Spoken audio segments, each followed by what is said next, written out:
Welcome to the critical dispatch thing. Oh, oh, oh, oh, oh.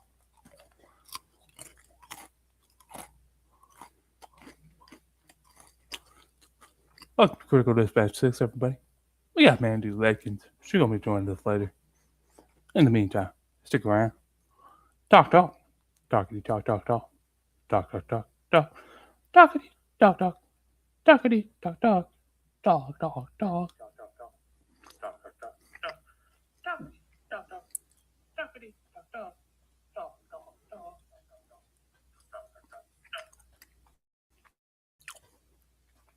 Talkity, talk, talk. Talkity, talkity, talk, talk, talk. Talkity, talk, talkity, talk, talk, talk.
Hello, hello.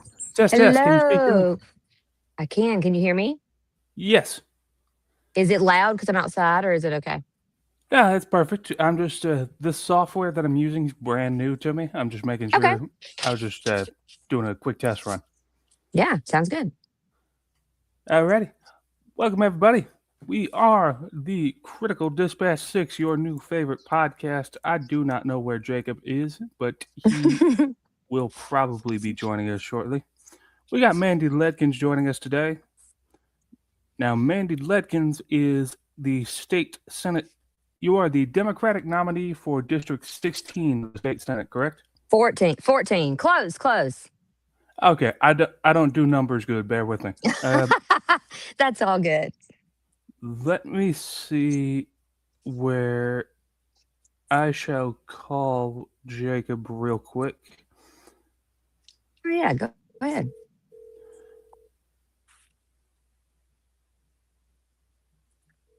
I'll give him a second.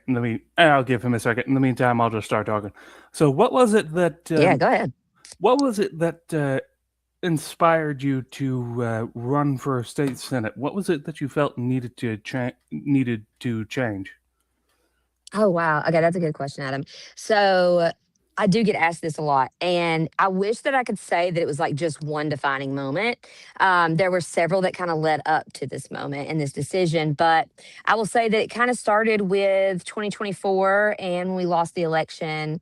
Kamala lost. And for some reason, I just had this gut feeling leading up to it that it was just going to be the time. It was woman's time to be in the White House, you know? And so I was so excited, and afterwards, like I was just so depressed for so long, like so many people just felt very hopeless. And right after Trump was inaugurated, I was looking around the room in there and I was like, where are all the adults? You know? And then I like had that moment of realization that, oh shit, I'm the adult in the room.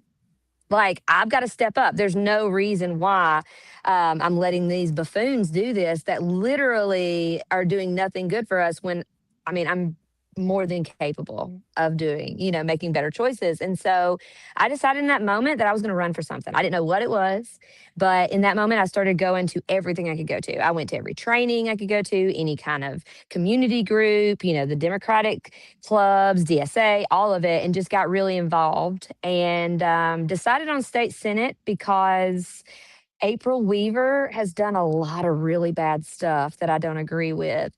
But it was the What is a Woman bill that really pushed me over And I was like, okay, that's the seat I'm running for. I'm capable of doing it and I qualify for it. Let's go. So just wanted to take That out somebody making bad choices. And here I am. honestly, at this point, I am sick. I am so sick and tired of hearing the "what is a woman" nonsense Mm, like that. At this point, that is really just getting old. Part of my side of this podcast is bridging the gap between a like political not knower and a political knower. So yeah. if you could elaborate, really what was it that really was the straw that broke the camel's back for you with April Weaver? I know you mentioned the "what is a woman" bill, but was it what was it that like bill was that like really the tipping point, or was it something that built up Yeah, I over mean, time? well, she has done, first of all, she's in healthcare. And before she was in Senate, she was over Shelby Medical when they took out the women and children's. You can't have a baby there anymore, the OB department. And that was just something I resonated with her name already, just already just not a fan. I didn't think she advocated for that. And then knowing her background as a nurse and all of that, and then going into state senate, she never pushes for anything that, to me, somebody that has been in nursing and has seen that side with that empathy would want to push as a nurse. And so then she started going out against THC, and I am endorsed by the Cannabis Coalition. I am very pro cannabis and legalization.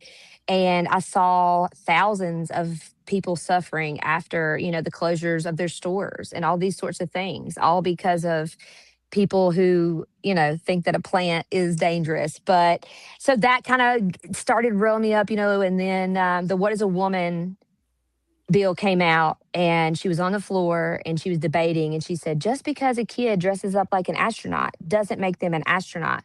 Just because a kid dresses up like a cowboy doesn't make him a cowboy. And in that moment, I was like, she just has no like awareness of people's feelings or empathy in her at all.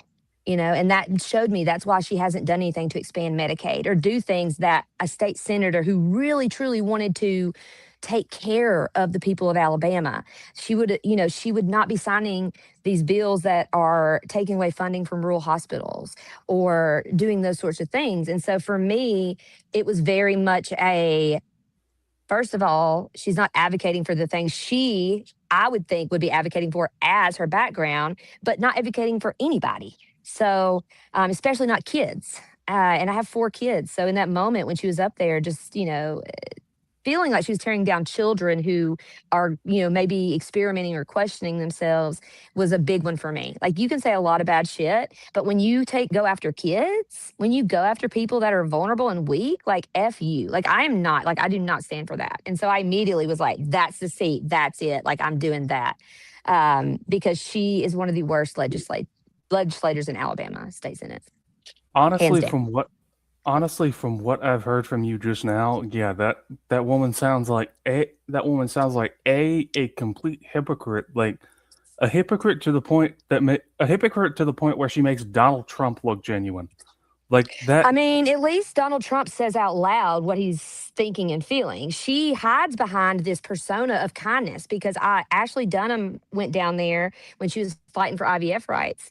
She was with a group of women that spoke to her about their struggle with IVF and how they had to fly across the country to have babies and all this stuff. And she literally looked at them as somebody who was a nurse in her previous, profession, and looked like she cared, and then walked into the room and did not say one thing. She did not share their stories. She did not share it as a thought of, how can you do that?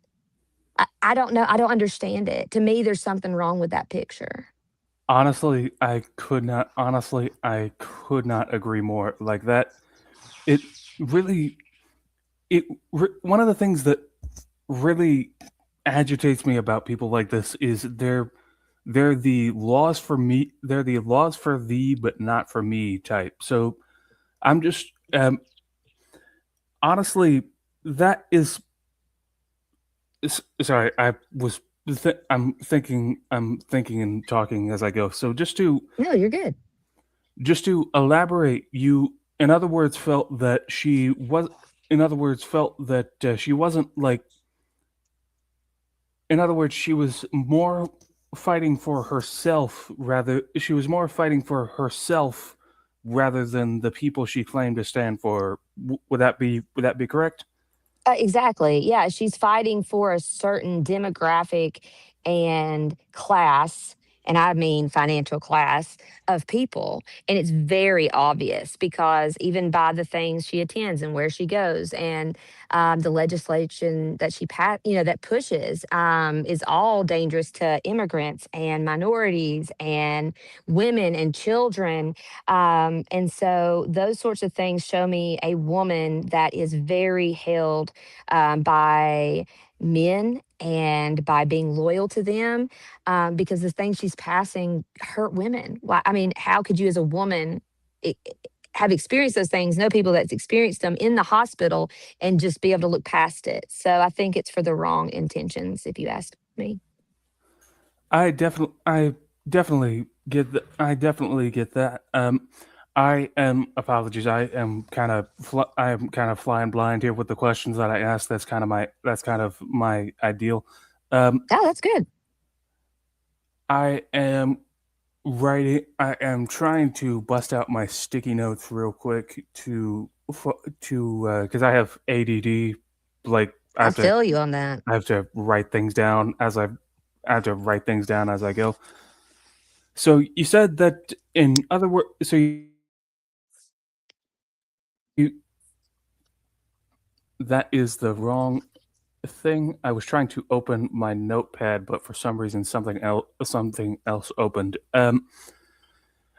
One thing that I always like to add one thing that I always like to ask people on this side of the aisle is the fact that in a Republican state like this and a red party state, it's really hard not to feel powerless. Like you can't like no matter it feels like we're screaming at it feels like we're screaming at a wall here, in other words. Mm, And I yeah. wanted and one thing I always like to ask people on the left side is what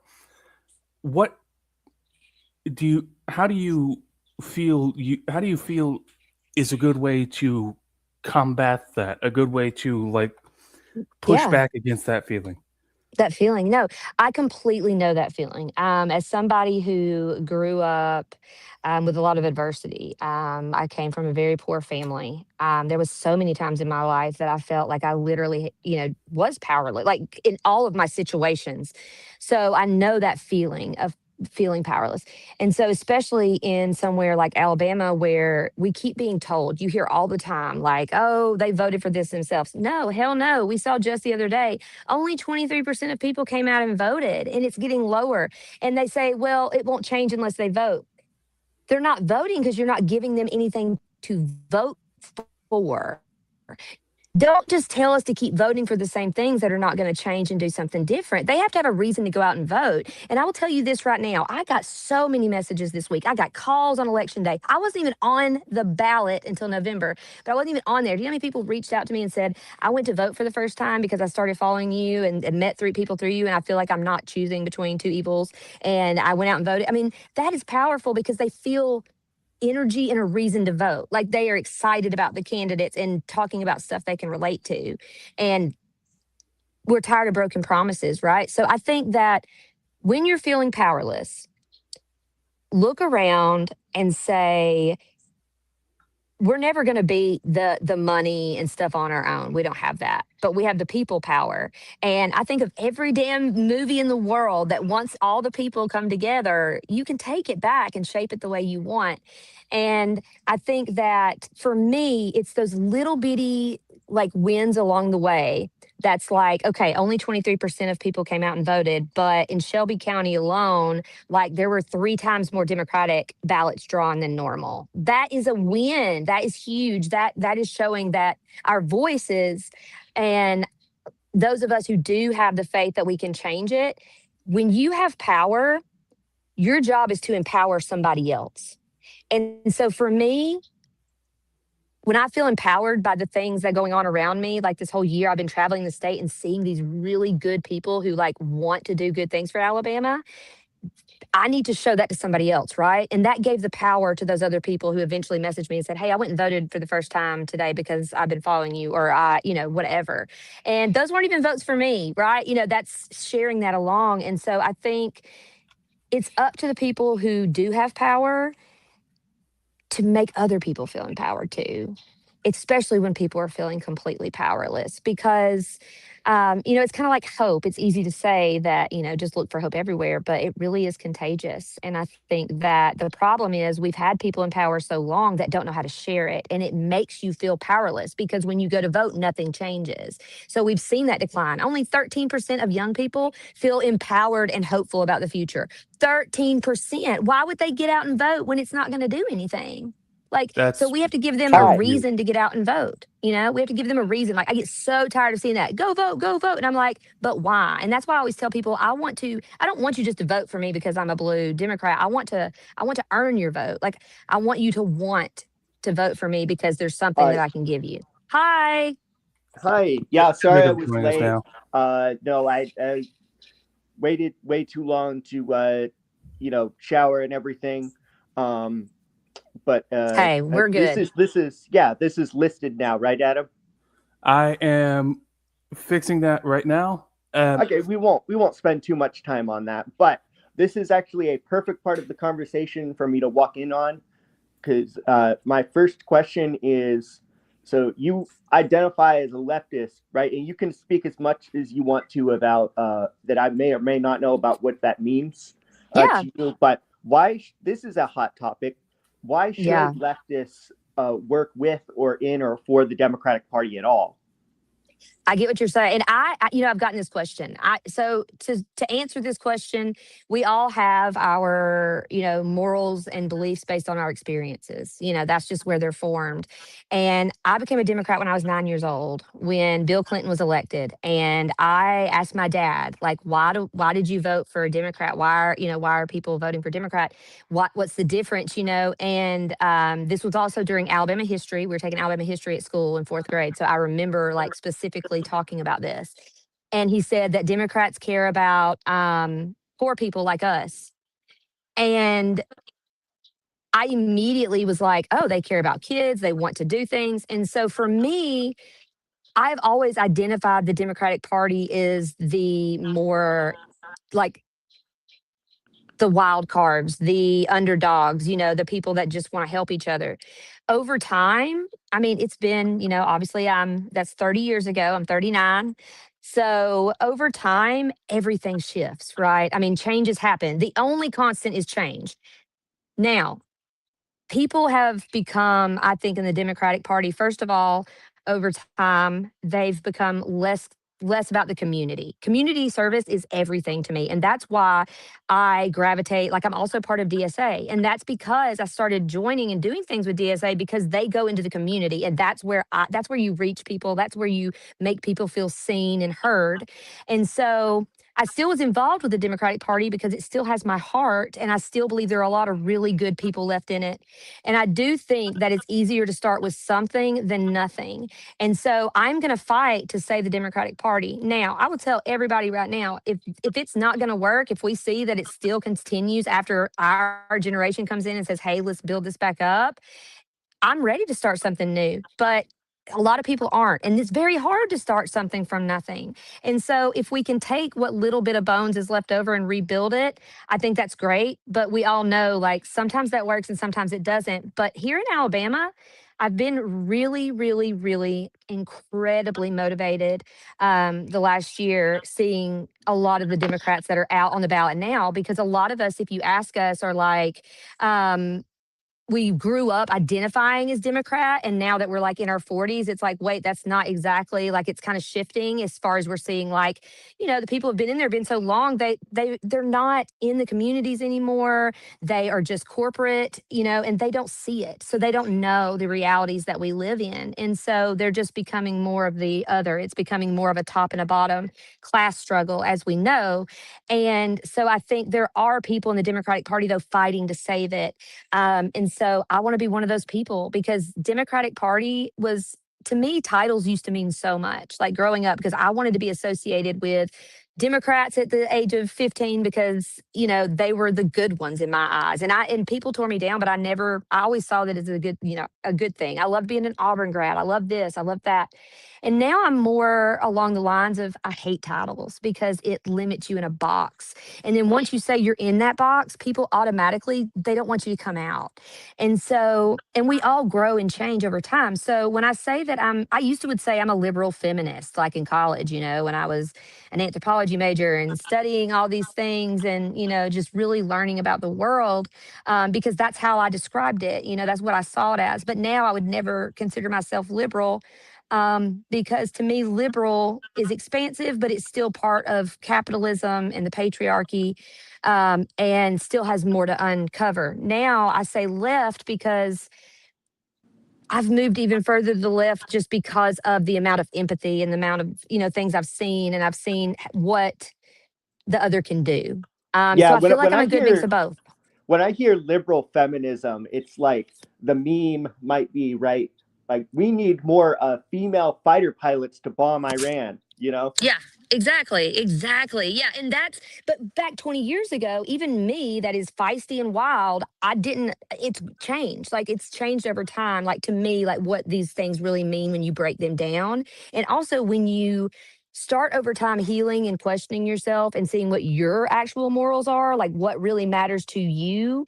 I started breaking it down and I was like, I want to feed people. I want to take care of people. I want people to be able to live peacefully, all these things. And I was like, there was just more association with putting myself, quote unquote, left than ever was. Yeah, well, Um, I think there's also a technical thing where like sometimes people will call themselves independents because they don't think mm, it's cool to identify as a Democrat or Republican, or they don't want their right. friends to put them in a box, like you said. But at the Exactly. same Yeah. time, it's not always honest because, like, the Yeah. data has showed, at least historically, like a lot of those people who identify as independents more consistently vote for one party or the other. It's like Oh, yeah. you're only like a left of right option Yeah. is the Democrats, if even that, right? Like Yeah. I might be a end up in an election one year, hopefully not, right? But I might end up in an election one year where I'm a libertarian because the only option who's not like some stupid culture war panderer is the libertarian on the ticket. Yeah. But I think like the building the like electoral alternative to the Democratic Party, especially from the left, but really from any perspective, it's like leftists will say, oh, we've been trying this for so long, and I'm like, well, I mean, yeah, and it was people working with and in the Democratic Party who helped make it better and push it to the left in some ways. Like under FDR and LBJ, it wasn't perfect, but it Hmm. was, people like not quite a leftist by any means, but like Huey Long, right? I got a shirt made in Myrtle Beach that says I'm a Huey Long Democrat. If it wasn't for him going out there and making speeches about the benefits for veterans and like Yeah. going on the attack against FDR for not doing enough, right? If he had just stood outside the party entirely and had just like run as a third party candidate every time, he wouldn't have accomplished nearly as much, And Oh, yeah. like it's the third party thing by leftists has certainly been tried for at least 100 years. It's Oh, not like yeah. Eugene Debs ever became president. He accomplished a Right. lot, but not by becoming president. He might have been the best president we would have ever had, but we'll never know. Yeah. I mean, I agree. I think that the reason parties are so important is people want to be like understood and they want to be around people that can understand them, right? We all want to be seen. That's human nature. So it is in idea and theory, it's great to have a place you can go where you're welcomed. But when you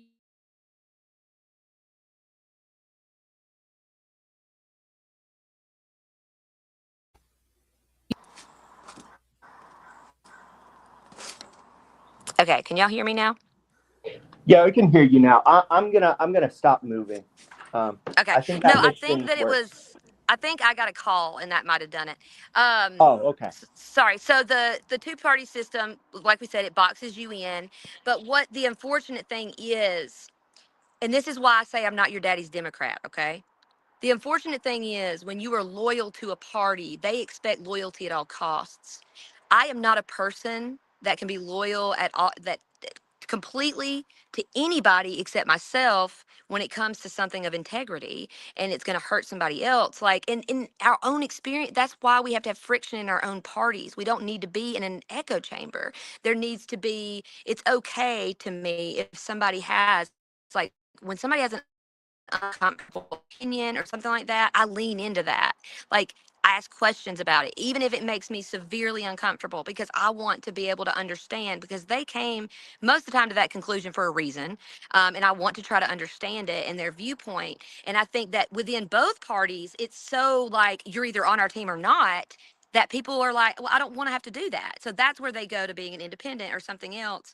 And I don't think it has to be all or nothing on either side. And so since I started this race, people have asked me, I have supporters from the leftist left to the right, all the way across. And I think it's because I truly try to, one, reach people where they're at, but also I start where we're fundamentally like need the same things and lean into that. So I think I also try to, I may push your thought process and make you a little uncomfortable, but I'm really doing that just to try to challenge people and help them grow. It's not to just try to give resistance back on something. And I think that's healthy, but we've gotten to where you see people like Donald Trump, it's turned into like, you follow me or not, right or wrong. And that's not how it should be ever. I don't even want my kids to be in an echo chamber. I've taught them to push back and question things, and so I think the loyalty has gone too far to the point where people are covering up for people's crimes and those sorts of things. And I just don't think that's okay.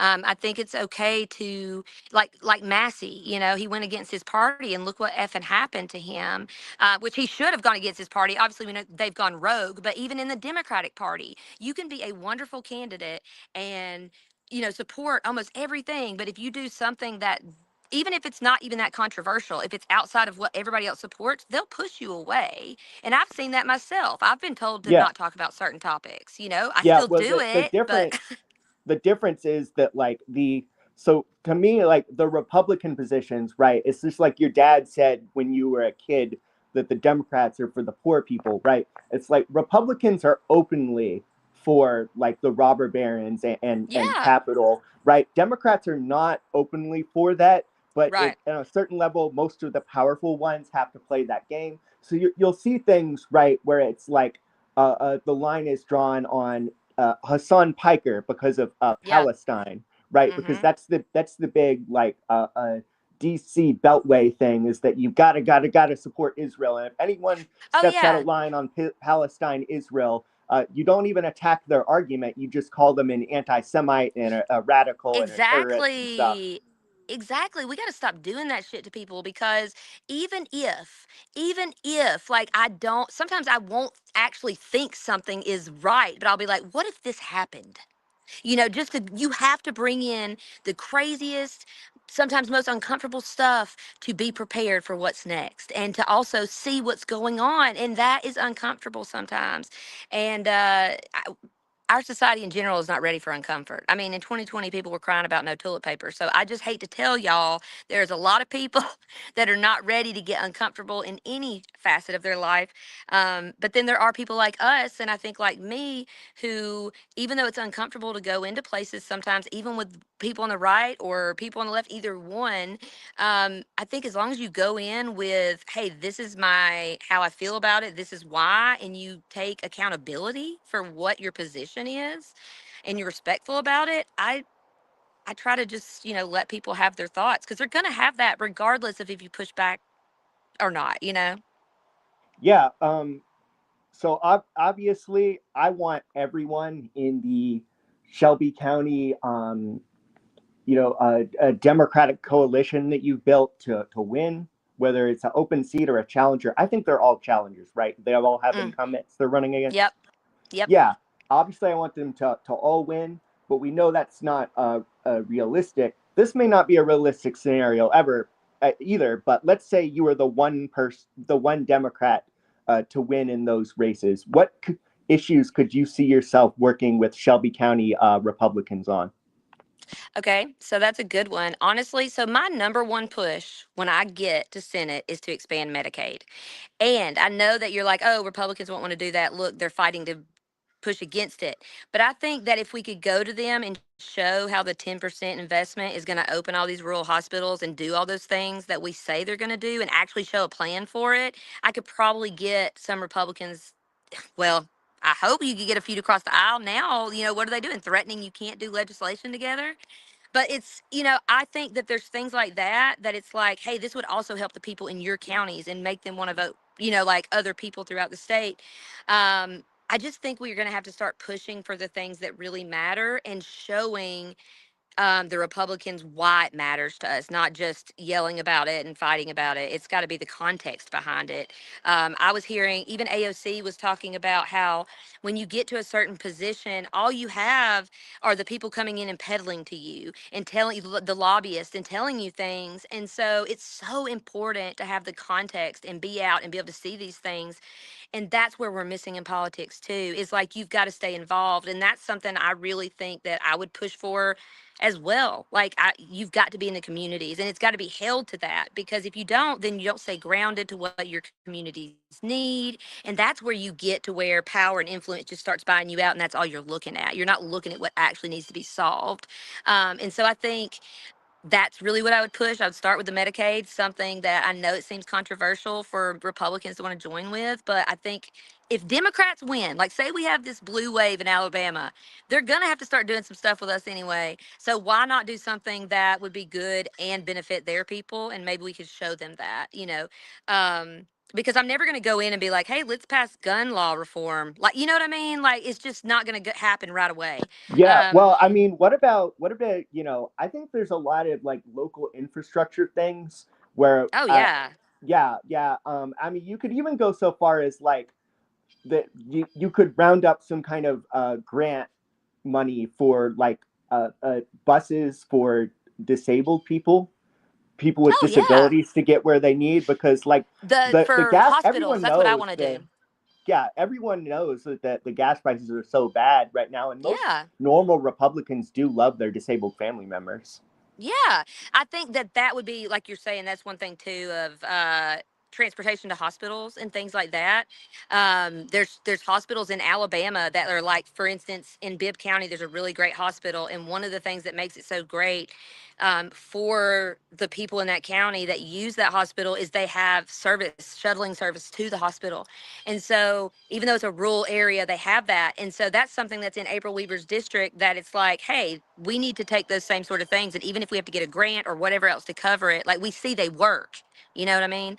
Because like you said, they love their family. They want to be able to have their family go to the hospital. So you're right. I mean, there's changes like that. And that's why, I tried to, when I started doing this race, I have traveled all over and I've met my neighbors and I've worked with city council people and all that kind of stuff, because I want to be able to work locally to get things done and hear what they need. Again, not just from the outside thinking I know. And so that's the most important part to me. Yeah, no, definitely. Adam, actually, you know that you're in her district, right, in Montevallo? Wait, dude, really? Yeah. Yeah. Yeah, So, I caught what that are some earlier. I was things? just taking notes as I go. But yeah, so yeah, so far you have my vote. I caught that earlier. I was Well, just thank taking you. some notes. Well, we always are trying to get votes, but Yeah, but to what are me, I it's wonder? more of a supporter, because then Yeah, if it's one thing to earn somebody's vote, but it's another thing to like earn somebody's trust and their guidance, because that's one thing I've learned a lot is like I had a lady call me and on election day, and she was like, "You're not on my ballot. You're not on my ballot. Like, what am I supposed to do?" And I was like, "No, no, no. I'll be there in November." And she was like, "Oh, okay."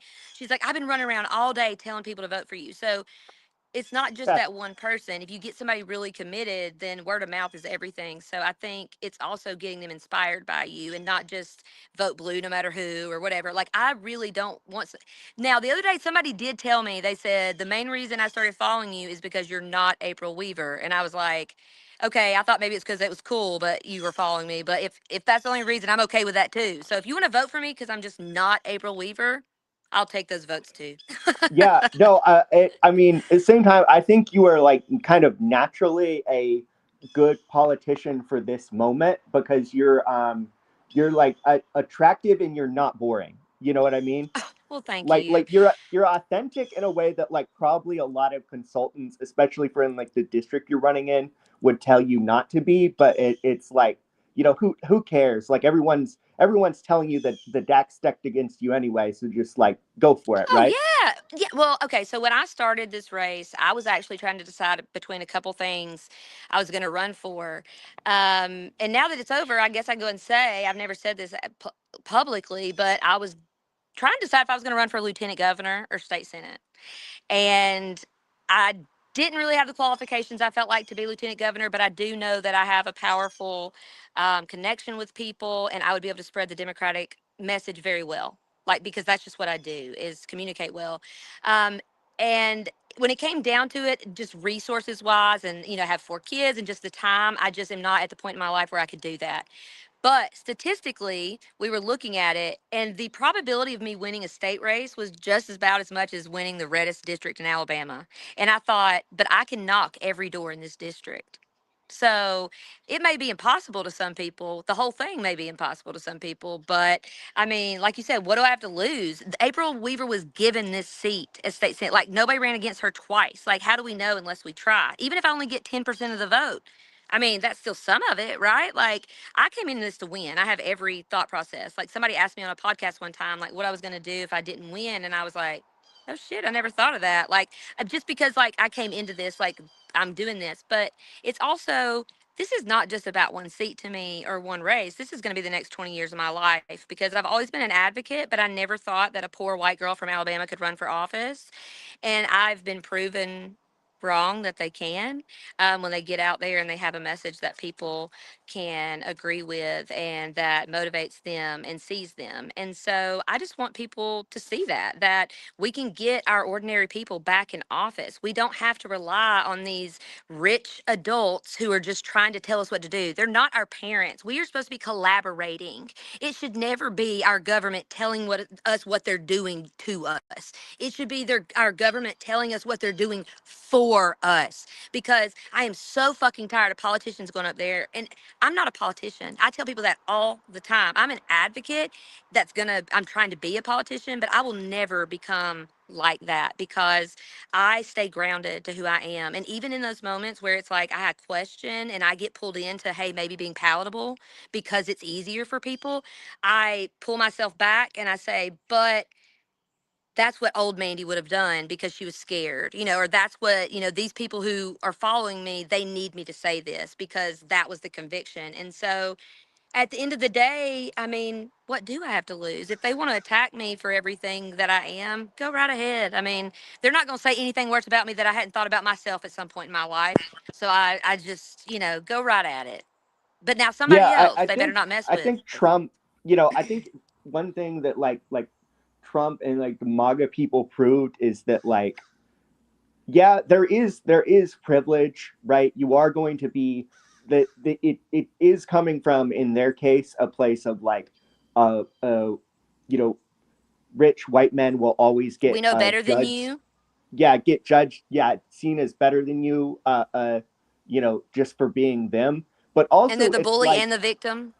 right, exactly. But they proved that like these rules are made up, right? Like It's all of all a these social rules that we thought, construct.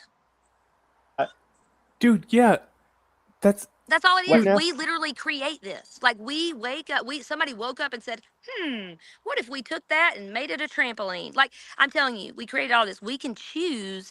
It's like culture is a grammar for proper behavior. We have changed culture even over my lifetime. You used to didn't see doctors with tattoos. You used to didn't see politicians with tattoos. And then now people will say things to me like, oh, it's so nice to see you with tattoos. And I'm like, I didn't even think people think like that anymore. But we've changed it, right? So like it is up to us. We can, when they always say, we can't do child care, we can't do, why not? Why can't we try it and You see? ever We literally create this. seen a cashier running for Congress with blue fingernails? Yeah, love it. Love it, love it. dude, I think I wanted to add on was Thanks. one thing that I that's one thing that I love about Republicans nowadays is the fact that they will invent something to get mad about. They will make up an issue that isn't happening, and then they'll just get so mad about the issue they made up. Because they just have to stay miserable. They're just miserable people. Like that is how they fuel their life is just misery.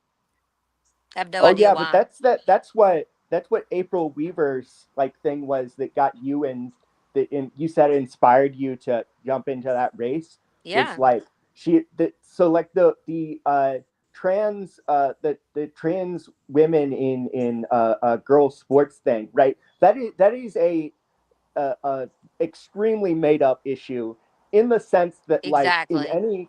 in the whole country there are like three collegiate athletes or something who are trans, and then in any given state there might be like none, you know. In one I state, know. they made laws against trans women in sports. In one state, there was one trans athlete that fit that description. One. How can you literally that's the people are scared of what they don't understand and people like to, demonize what's different than them, and it's always a new monster. It's always going to be just like the women were burned that were witches, right? Because they couldn't explain what they were doing and they were just pissed about it. So everybody, if it's something that they don't understand, it's human nature to like your conscious to immediately push you back and be like, oh, that's weird. But like something I tell people is when you have to lean in again to that uncomfortable. Like if something about women, a trans woman in sports bothers you, you need to stop and ask yourself why, and then go from there. Like because it's really like we're all human, and get down to it. Like this just it's because they don't understand these people, and if it was a problem, I would be so willing to talk about it because I want to address problems.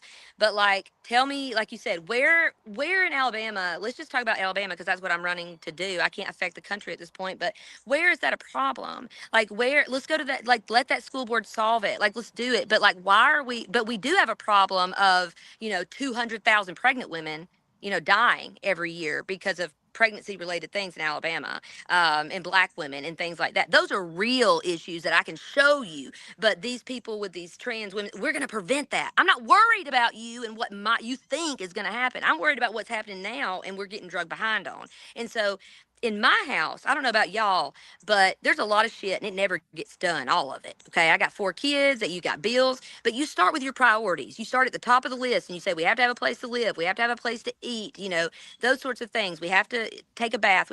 So start at the top.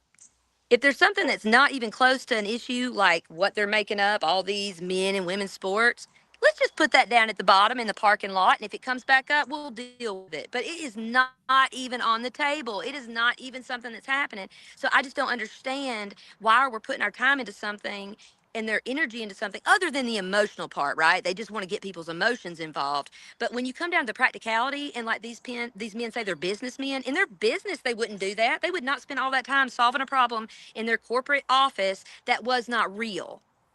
That's money and time wasted. So sorry, there's that ramble again, but it just pisses me off Yeah, because it's not it's even fine, but it's a moot point.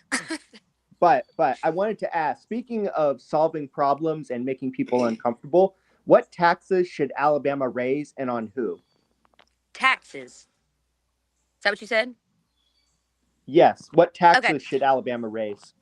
Raise. Well, obviously, like the rich needs to be raised 100%.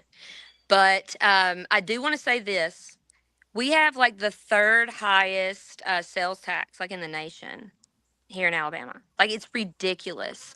Oh yeah. And I will say that we need to address that as well. So tax the rich, you know, churches, I'm sorry, this can be controversial, but if you're allowed to put money into a political candidate that runs the United States and those sorts of things, you should be able to pay taxes.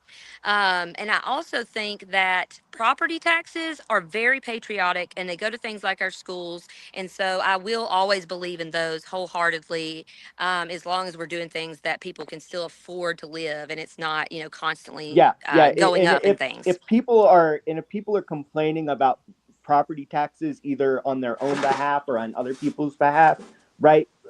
That's a conversation we can have, but Exactly. recognize that you get to vote on every property tax increase for one thing, and for another thing, we have statistically lower property taxes than other states. Oh yeah, we do, we do. And so, yeah, that's kind of my view on taxes at Alabama as a whole. Um, I'm gonna look that up, and I Yeah. believe y'all. I'm gonna just look that up real quick to get a specific number. Oh yeah. And, for and the like sales tax, like I right, for said, like yeah, it's pretty high too. It's like yeah, for like third. individual perspective, right? I spent 10 months in New Haven, and the sales tax was like 6 cents. New Haven, I mean, Connecticut. and if you live in places like I lived in Georgia for like a year after college, like just working at a Kmart store there, managing it. I'm aging myself there. I used to manage Kmart stores out of college. That was my first big girl job. But they had no grocery tax there. And you would think that like it wouldn't make that much of a difference, but it is a huge difference. I mean, God dang, a huge difference, you know? So, I Yeah. mean, Well, things well, like now that, like, have to be now seen, I have to be done disagree. about. Now knowing that, I disagree that you are unqualified to be lieutenant governor, because if you can manage a low price retail store like that, then you could be lieutenant governor in this state. Oh yeah. I was the cleaner upper at Kmart stores. I would go and I was the person that went into these stores like in South Georgia and Alabama and like would be clean them up. And what that meant was just go in and like I was good at merchandising and things like that and also customer service and building good teams and but yes, Kmart was definitely a chapter of my life. It was it Yeah. was So interesting. you worked at Shipped headquarters. I did. Yeah, I did that too. Yeah. So I worked retail management for over 10 years and I loved it. But I started noticing I had managed a Gap store in Auburn and it closed. And then I moved to Birmingham to manage a Gap store and it closed. And then the other one. And so I realized like, okay, I love this, but tech is really the future. And so I've got to start moving into something else. Like that is this, you know, talent, this career, but on the other side. And so I set my sights on Shipped and got the job there in customer success and was there several years. And I loved it. But after Target bought it out, it became very corporatized. And so when things start getting too big and my job start getting like just straight shot, like I don't want to be the person that just folds the t-shirts all day. Like I want to be the one that's doing all the stuff. That's why I like management. That's why I like startups. That's why I like stuff like this because you get your hands in a lot of things and it keeps you motivated and designing and growing. But I loved Shift. I loved my time there. Again, only left because it got bigger, so I'd go to a smaller startup. But I just love to create and do things like that on a smaller scale instead of sometimes a bigger.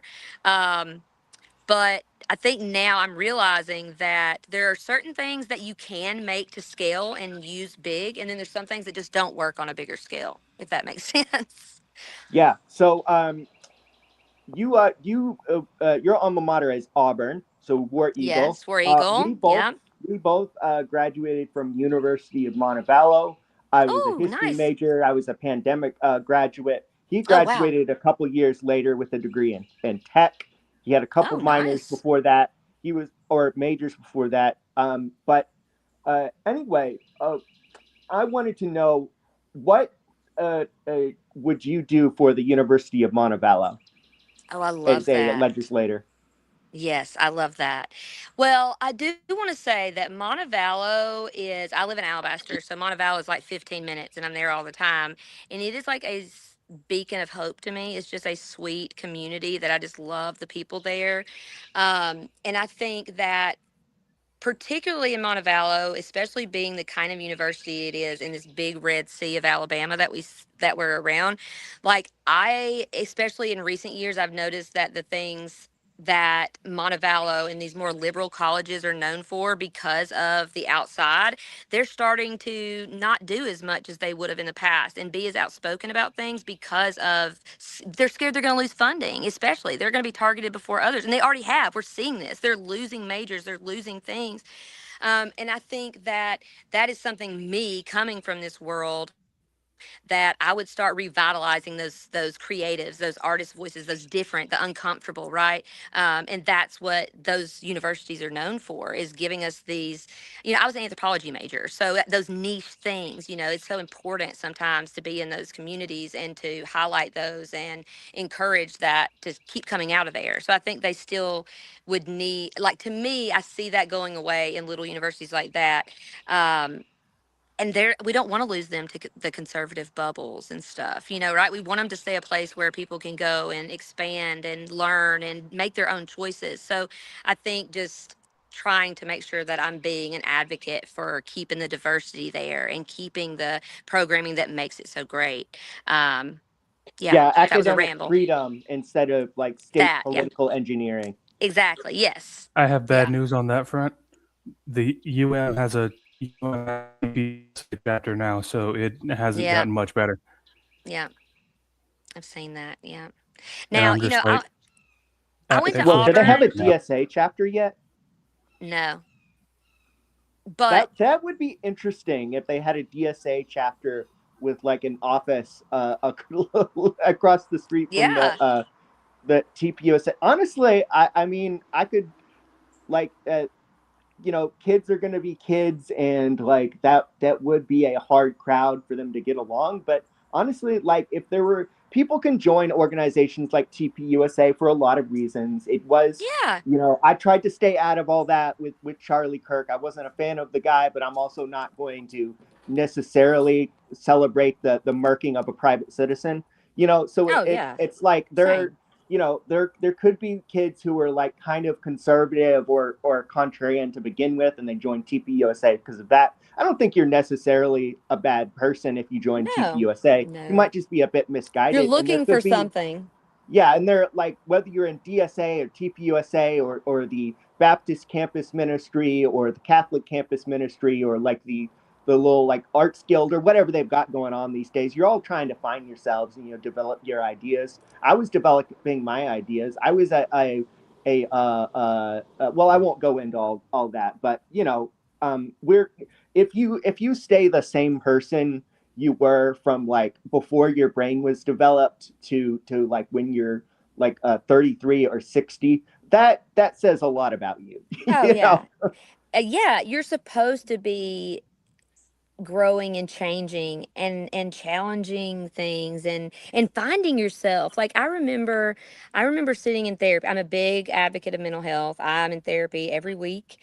I've had struggles in my life, and I know how important it is to invest in yourself. And I remember about 6 years ago I was sitting in therapy, and one of the best therapists I ever had, she was like, let's find yourself again, because I was struggling with identity of making myself too palatable for people. I wanted to make sure I was being my authentic self. And she was like, well, think about the things that you value and you are your morals. And sometimes it's so washed by other people around us and what we were raised in. It's hard for us to find those. It was very hard for me to be like, okay, what is something that I actually value and is a moral to me, and not just because somebody else has put it and they say, well, it's bad if you do that, but do I really think it's bad? I think those are the kind of questions that, especially in Christianity and in religious circles, that they tell you not to ask, right? And so I think that's a disservice to everybody. That's the only thing, is that I always think you should be questioning, and I yeah, never well, think that it's yeah, good I to just mean, stop. yeah, I mean, if for even me, I consider myself right. These labels aren't always helpful, but I could honestly tell you, right, that I'm a conservative evangelical Christian. I'm in like what you might call a conservative evangelical church. Yeah, We do have, one of the ways I picked it, by the way, was that they have like inerrancy and the Trinity and diversity in yeah, like the this like mission statement and everything.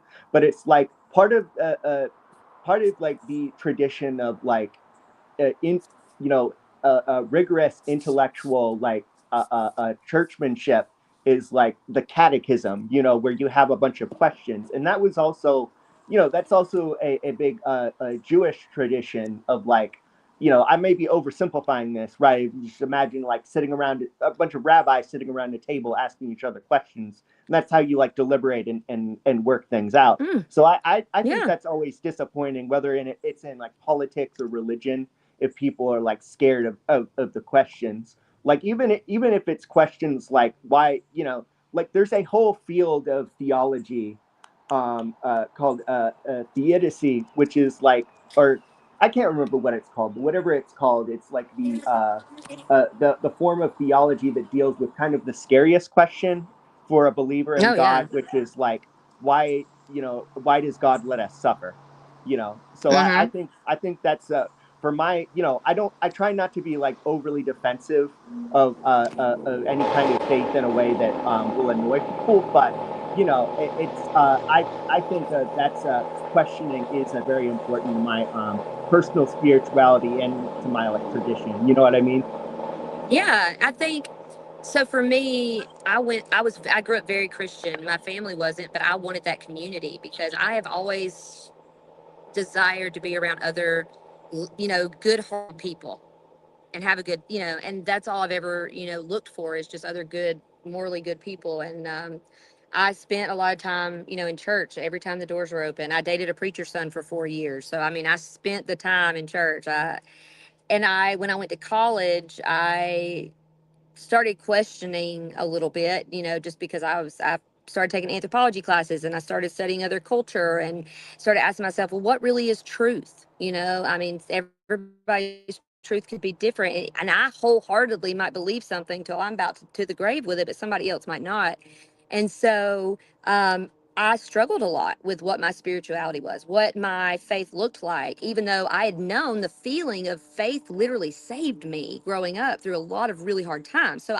You can argue if something exists, but you can't argue with how somebody feels about something, how something made them feel and they experienced it. And so what Yeah. I really came to terms with is everybody's just doing their best and everybody has to find a group that really, like, I consider myself humanist probably if I was going to Uh huh. label it, just because I think this life matters now. And then I also believe in Jesus because Jesus was historically a real dude. And I tell my kids, if you live like Jesus, you'll be doing something pretty good. So I just think for me, the goal is like as long as we're all striving to be good to each other and take care of each other. I don't care if you go to church, if that's what makes you. We all have to do things that make us feel safe and secure in life. Like that's how we find peace. And so if going to church and being around a lot of people like that, in a Highlands way or even out in nature with just your dog, whatever church looks like to you, you have it your way. And as long as you're good to other people, that's what matters. Yeah, well, I mean, to circle back to it, right? In general, I want to have, I grew up like in an atheist family and everything and became a Christian. And it was, I'm not like with Tommy Tuberville with like the most vacuous stuff you can Mm. imagine. Like, I don't even know if these people believe in God anymore. Like, first of all, like that's Right? in my, even in my theology, the idea of whether or not someone believes in God is like the least interesting question because it's always assumed that you can like technically believe in God but still go against. But also, I'm not scared of atheists, right? I'm not scared of Oh, these like yeah. boogeymen because I know everyone. My best friend over here, like instead of calling himself a humanist, he used to call himself a Satanist in college. Remember that, Adam? Yeah, I used to try to be edgy, call myself a member of the Satanic Temple. Yeah. So, Now I so it's consider like myself an atheist. I want an environment where people are just able to be honest about Yeah. what they believe when it comes to because we have freedom of religion and your job is to protect that freedom. Yeah. And 100%. as someone who swears an oath to the Constitution, so like whatever you do or don't believe, if it's relevant, then just be honest about it, right? It's like we talk about all of these people on the Supreme Court being like Jews or Catholics or non-denominational or whatever. It's like, do we really think that every single one of these nine, right? These like highly educated Catholic people or these like liberal Jewish people, do we really think that they're all like sitting there in the synagogue and the mass like thinking about these things in literal terms? Let's be real, just like culturally, but it's like Yeah. it doesn't matter. Like the point is, right, if you're running for office and uh, you're an atheist, be honest about that. If you're a Christian, say that. Muslim, Hindu, Mormon, whatever it is. I'm not scared of you. I'm probably not going to base my vote on that. It is what it is. Yeah. No, I agree. I think a lot of reasons people liked Trump is because he showed a quote realness that they hadn't seen before in politics, because they say that politicians are failed actors. They're bad actors, like they're all pretending to be something that they're to get your vote, or what you want to see them be, or what they think they should be. And so I just think as long as it is important to be your authentic self, but it's also important to, Trump has no crass. He doesn't care about other people to the point that he doesn't care and think about other people's feelings.